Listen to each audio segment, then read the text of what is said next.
pasti mikirnya jauh. Orang sering berhenti itu ketika dia ketakutan ya dengan jumlah, dengan semua balik lagi ke visi sih, visi yang paling jauh itu apa. Jadi kalau saya itu nggak pernah mikirin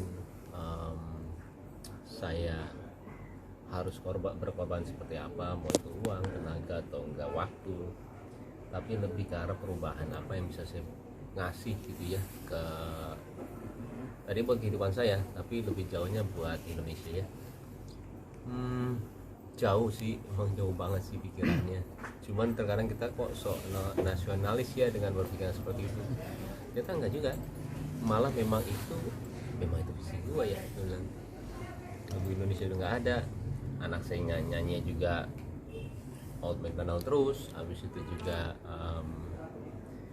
yes papa itu. Jadi saya kadang-kadang kenapa dia nggak nyanyi Bintang Kecil ini yang dulunya kita hafal semua ya, yang angkatan kita. Nah mungkin dengan modernisasi, dengan teknologi, dengan digital, dengan apa yang digandrungin sekarang kita bisa kenal lagi ke mereka. Tapi ya itu berkorbannya apa, banyak banget, ada uang, ada waktu, ada juga tenaga, terlalu banyak yang korbanin. Tapi balik lagi, apakah bisa balik uangnya, balik lagi ke visi sih. Saya lebih ke arah nggak mikirin uang sih, tapi sudah tahu kalau ini berhasil ya pasti akan balik dan mungkin akan lebih. Tapi ngobrol juga nggak sih dengan Paula sendiri, maksudnya walaupun mungkin Paula enggak tapi kan ini bicaranya juga ya ada aliran dana uang dan segala macam, ada nggak dengan Paula? Itu istri yang sangat baik ya. Dia itu pengertian juga. Dia tidak pernah pasti ada juga bilang enggak iyanya ya, tapi dia membebaskan saya dari awal saya itu pacaran sama dia sampai sekarang. Yang dia awalnya juga nggak mau di vlog, yang akhirnya sekarang bisa vlog sendiri. Dia awalnya tidak mau depan kamera seperti ini ya. Apalagi saya waktu dulu juga kalau saya pacaran sama siapa banyak beritanya ininya, dia tuh paling anti banget seperti itu. Yang sekarang dia bisa nge-vlog sendiri, bisa yang paling seneng tuh bukan nge-vlog aja, sekarang dia sudah menjadi nah balik lagi ke Paula mengizinkan atau enggak, dia tidak pernah bilang iya atau enggak ya, tapi membebaskan. Sampai detik ini dia tidak pernah menanyakan apa yang saya buat, tapi alhamdulillah apa yang saya buat juga selalu mendatangkan berkah ya insya Allah ya, buat dia sama keluarga. Nah balik-balik juga semuanya buat dia sama keluarga sama anaknya. Artinya harus menunggu berapa lama Mas Alim dari ide tutup kecap itu sampai sekarang gitu? 2 tahun lebih. 2 tahun. Tadi bener ya, animasi yang kalian lihat itu bener yang 2D. Itu bisa kalian lihat di Kiano Lalala yang awal atau enggak yang kedua, itu saya lupa yang awal kayaknya. Itu animasi pertama yang kita rencanain buat Kiano. Saya dulu juga belum tahu judulnya apa, tapi itu sudah lama, yang akhirnya jadinya hebat seperti ini. Akan ada berapa episode yang rencananya? Akan terus-terusan. Karena bicara kita nursery rhyme seperti ini, bicara konsisten ya, nggak akan bisa besar kalau misalnya nggak konsisten.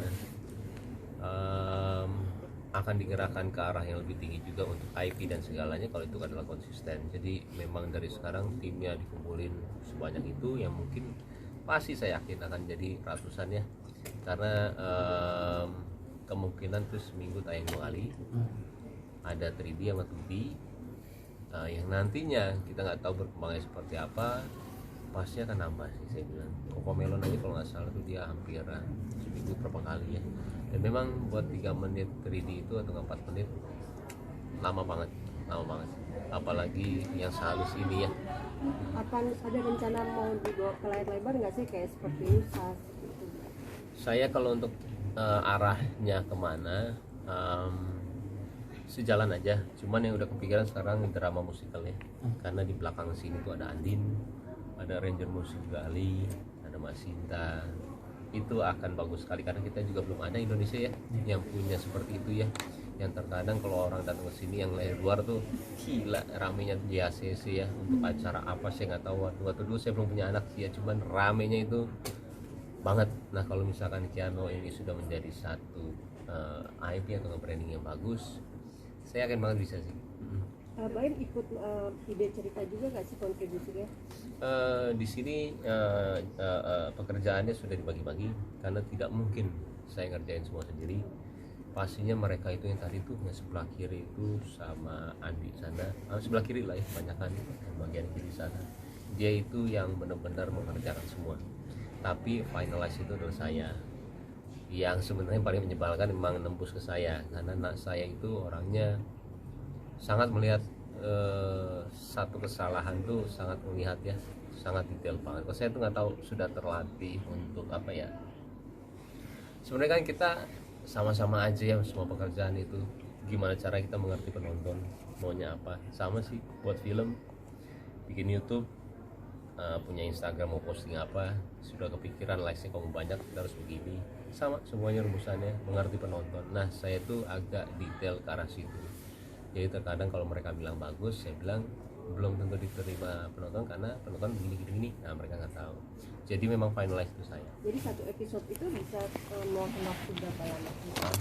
Ini ya episode 1 sebenarnya masih ada beberapa yang saya nggak kurang kena, walaupun itu sudah bagus, cuma dia mau sempurna aja. Besarnya episode 1 masih. Ini salah satu beberapa juga nggak sih pilihan animasi anak kan kita juga jarang. Ini kemas secara animasi dan simpel dan lebih bangga. Jadi pertama saya buat itu saya pertama tugas seorang mencari ide atau enggak kita mau membuat sesuatu ya, itu adalah kita melihat siapa yang sudah buat, siapa aja, sejauh mana, sebagus apa, sedetail apa. Akhirnya saya udah analisa dulu 3D Indonesia sampai mana sih yang musik, lagunya apa aja sih. Dan ternyata memang belum ada yang sekelas Cocomelon. Selalu saya bayangin Cocomelon karena dia yang terbaik sekarang ya. Belum ada. Akhirnya udah, kayaknya kita seru juga nih menjadi pionirnya. Tapi dari mana awalnya? Untuk mencari animator yang bagus saja saya ada 3 pilihan waktu dulu ya. Akhirnya saya ke arah Lumin karena dia itu mungkin sekarang yang saya selalu mencari yang terbaik sih. Dia itu lagi ngerjain dulunya Gundala, sekarang Sri Asih, Bumi Langit, Gatot Kaca, dan sangat-sangat kebetulan juga saya tertarik dengan perusahaan dia. Akhirnya saya juga gabung di perusahaan mereka Lumin, yang akhirnya saya buat Kiano Lalala. Jadi gini, kalau kita sebagai, saya cerita aja ya, kalau kita sebagai klien untuk membuat animasi itu sangat mahal. Saya mending buat perusahaannya. Kalau saya buat perusahaannya walaupun mahal tapi itu mungkin harga modal. Kita harus pintar juga sih ya kalau misalkan membuat atau nggak apa. Akhirnya saya buat perusahaan Lumin, tapi perusahaannya saya itu Tiger One Animasi itu di under Lumin. Saya bilang juga sama dia, saya Luminnya juga ya, saya bilang supaya saya punya satu kekuatan di saya nggak mau jadi secondnya kalian. Akhirnya udah saya masuk. Berarti lewat ini bakal ke depan bakalan fokus untuk di animasi selain untuk ke YouTube juga. Udah banyak animasi kita nanti yang mau keluar itu ada Nyuruh, ada Gatot Kaca ya yang Hanung Bramantio. Kalau Sri Asih itu kita kerjain CGI-nya. Kemarin PUBG, habis itu nanti juga mau Pandawa, banyak. Maksudnya dari sisi Baimnya sendiri gitu bakalan untuk fokus karyanya di animasi gitu ke Karena depan. kan kalau saya lebih bergerak di perusahaannya, perusahaan itu punya orang-orang sendiri yang sudah tahu ya marketingnya kemana, arah pekerjaan kemana. Ini melihat di sini kan chemistry Kiano dengan Lala kan bisa dibilang netizen bilang gemes banget nih melihatnya. Gimana nih Mas Baim melihatnya? Memang itu nggak dibuat-buat. Sebenarnya sama aja kayak saya sama Rafathar ya, dulu tuh sering banget orang bilang saya tuh konten sama dia atau nggak apa.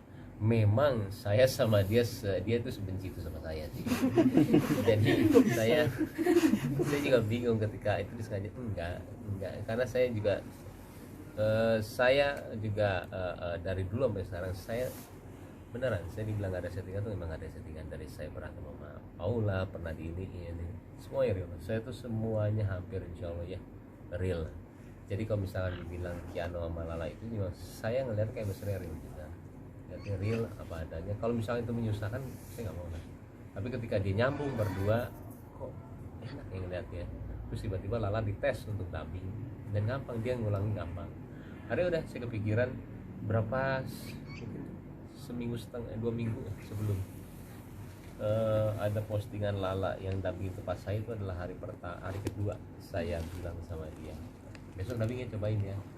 Jadi memang sedekat itu untuk sedadakan itu. Memang Kiano ini gampang dekat sama orang kayak Lala, kita apa ada sulit nih. Kiano itu